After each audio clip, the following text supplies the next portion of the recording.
फिर चूंकि दो संख्याओं का गुणा बराबर 0 आ रहा है, इसका मतलब दोनों में से कोई एक संख्या 0 है, तो इसलिए x प्लस 1 बराबर 0 या 3x माइनस 4 बराबर 0।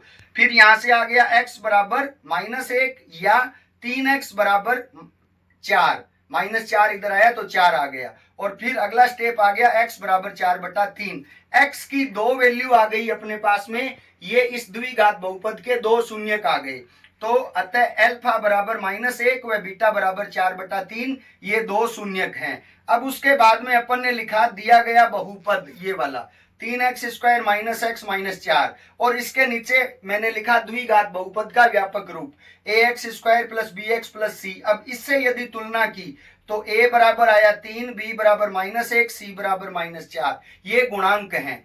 फिर उसके बाद लिखा शून्यकों का योग अल्फा प्लस बीटा बराबर -b/a, मान रखा तो अल्फा का मान -1 प्लस बीटा 4/3 बराबर माइनस का चिन्ह, b का मान -1/a का मान 3।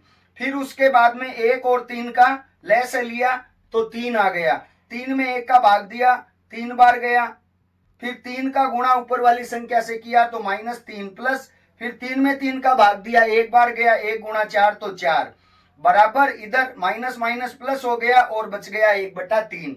फिर -3 + 4 तो कितना बचेगा, 1 बचेगा, तो 1/3 बराबर 1/3, ये शून्यकों का योग सत्यापित हो गया।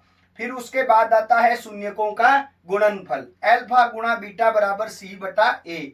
फिर अल्फा का मान -1 गुणा बीटा का मान 4/3 बराबर c का मान देखिए -4/a का मान देखिए तो 3 है, तो 4/3, और फिर -1 का इंटू इसमें करेंगे तो -4/3 बराबर -4/3। तो ये शून्यकों का गुणनफल भी हमने सत्यापित कर दिया।